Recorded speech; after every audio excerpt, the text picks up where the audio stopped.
much for that. Many of your experiences from Slovakia and elsewhere I think really resonate with some of ours in Australia and in Australian cities. Particularly I think some of this patchwork approach in policy and management to water. And in some ways it has been eclipsed by very much a patchwork approach to climate policy. I know like some of the real frustrations people feel, I guess, even in our policymakers' failure sometimes to grasp the basic water cycle when they plan huge like desalination plants that will have huge environmental impacts when we're flushing large amounts of our stormwater and wastewater out to sea that we could better use again and harvest, I think. So yeah, there's a real need, I think, for us to take some of those lessons and look into that work elsewhere. So we've got I think 10 minutes before we have morning tea from questions from the audience for our two speakers. Maybe Clive and Michael, if you want to come up. And I was wondering if anyone wanted to kick off with a question on this. Yes. Maybe stand up. Yeah, I'll stand up. I'm Will Howard from the Office of the Chief Scientist in Canberra. I think it's really interesting, both speakers, and maybe each of you could address this, but Min and others earlier this year published a paper in Nature suggesting that they're actually seeing a historical trend in precipitation extremes over land. Now, they attributed that to climate change implicitly back through the buildup of greenhouse gases, but I wonder, watching both your presentations, how much of that effect might be attributable to land surface change, and could we tell the difference? Holly, can people say what their institution is before the question, and also can you repeat the question back to us? Oh, sorry. Should we Sure. So from now my brain has just been moved, but I think that question was with regard to, I guess, people are attributing some sort of extreme weather events, yeah? Well, extreme precipitation events. Precipitation events with climate change. Yeah. But also there's a question as how much of that is, I guess, some of the effects of land use change, and how can we tell the difference, I guess, between some of those causative effects or whether they're correlative, I think, as well as the questions. Clive, do you want to start? And maybe John for another mic. Okay.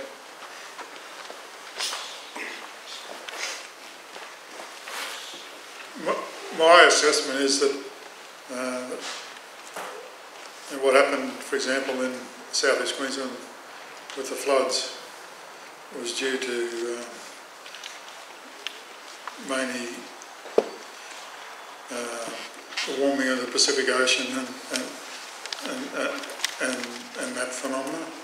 I think at that stage the ground was saturated as well, so but the whole synoptic thing, I think, was driven primarily, by that extremely warm waters in the Coral Sea. But to say that, I think we're also seeing that there is a change in rainfall intensity also associated with land cover change. I think that is probably stronger in dry, when the land surface is dry rather than when it's wet. When it's wet, I think that we don't seem to see these sort of extremes as much in our models as when it's wet. So in these sort of drought, sort of El Nino conditions, I think that's when these sort of extreme events are stronger. I think the other part of that is the runoff, that's coming off the landscape, and the speed of that. What happened in southeast Queensland was so intense. I think even the vegetation, around the Lockyer Valley and Toowoomba, even the vegetation couldn't hold that water back because we had something like 200 or 300 millimetres of rain in 1 hour. So and the ground was saturated. So it just tore everything apart. So I guess that's my assessment of the situation.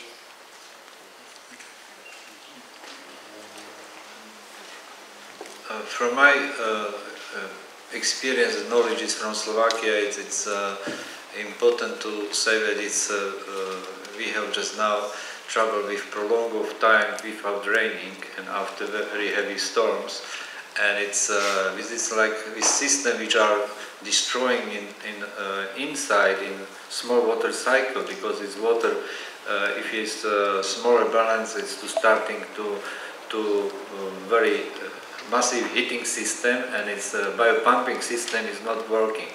And I was 3 years ago in Caucasus region.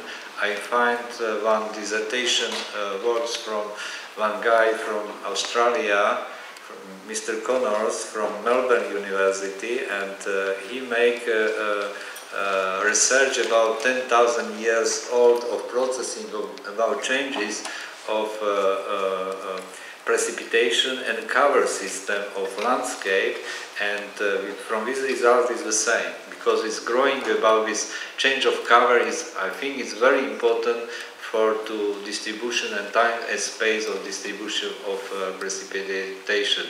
And if we are still prolonged of a lot of lands which are dry, we are starting and to support extremality of weather. But another is maybe it's this thing about this tsunami wave, which was 2 months ago in Japan, and we need to maybe to deeply understand, because if from my country is lost annually 250 million tons of water, and in globally is more than 700 billion tons of water lost from continent to sea, which means pressure of the earth crust is changed, and in last century was lost from continent, from my understanding about this processing, more than 30,000 billion tons of water, and this water just now in sea, because it's sea level rise. And we don't think about this desertification process, about how to change of everything. It's not only about weather in atmosphere, but in earth crust too.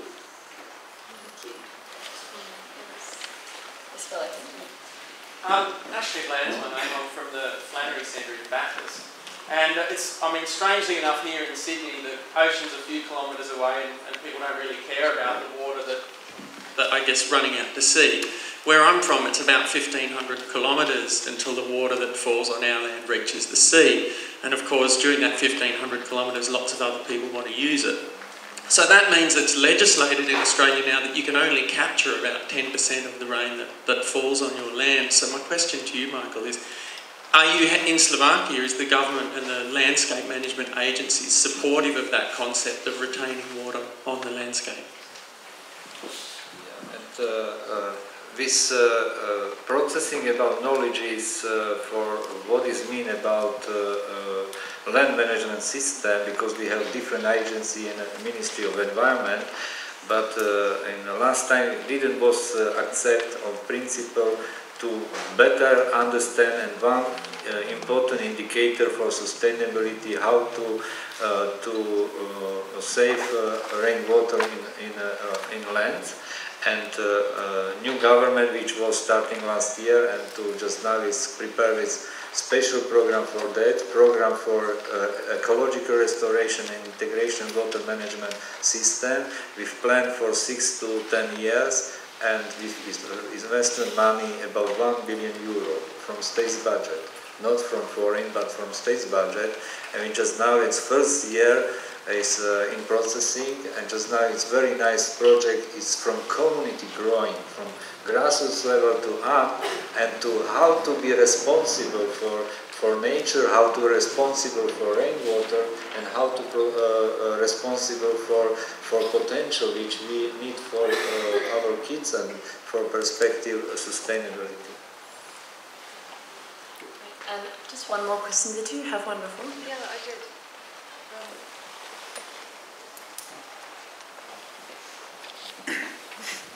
Hi, I'm Fran Moran from Match, and you put up saying you could get rid of instead of concentrating on dams, to concentrate on rain.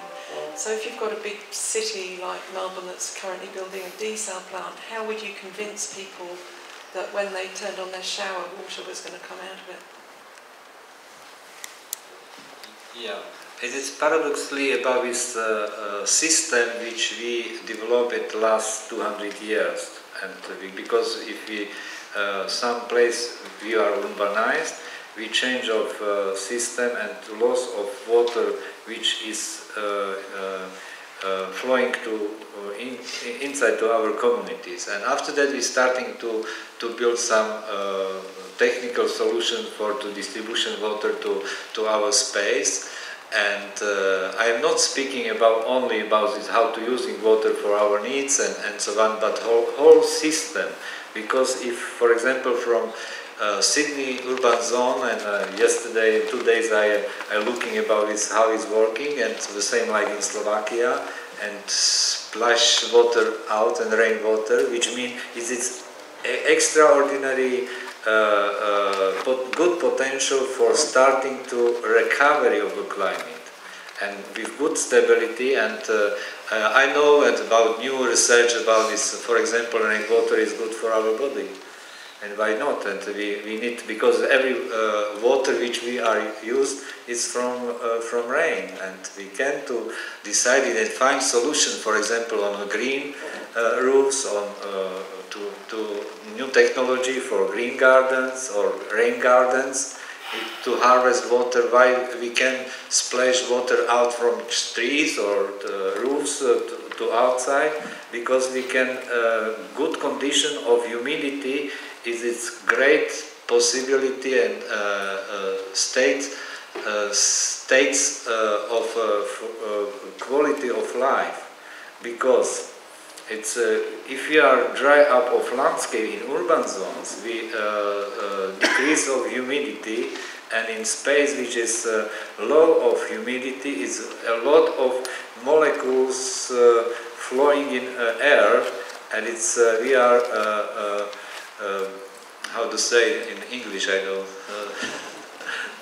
Breathing.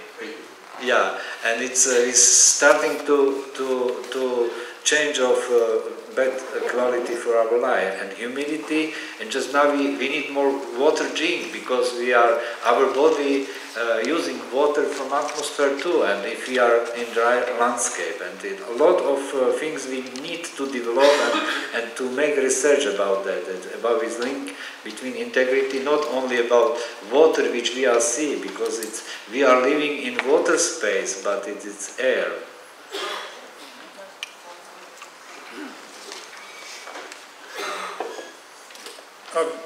I've been questioned in the past about planting trees and actually trees taking water out of catchments, and for example in the Murray-Darling Basin, and I think that needs to be put in the perspective of, you know, the whole recycling of the water back in the atmosphere, and you know, the benefit we get from rainfall and you know a cooler, moister climate. So I think, you know, especially in the Murray-Darling Basin, where I think there's too narrow sort of emphasis on purely on runoff and not on the whole recycling of moisture. The other thing I'd like to say is that in Queensland, my colleague Justin Ryan is starting an experiment where he's using vegetation bands in the brigalow belt to actually try and retain water in the landscape by planting or using regrowth vegetation, you know, having bands that, you know, probably 20 or 30 metres wide with a space of 100 metres apart, you know, where it's grazing or cropping, to try and hold that water back in the landscape and stop that sort of, you know, that big flush of sort of runoff that Michael was mentioning, you know, when you've got, you know, a hard land surface. So that way we can actually, you know, keep the soil moisture and actually help in that sort of whole sort of microclimate and sort of water recycling process.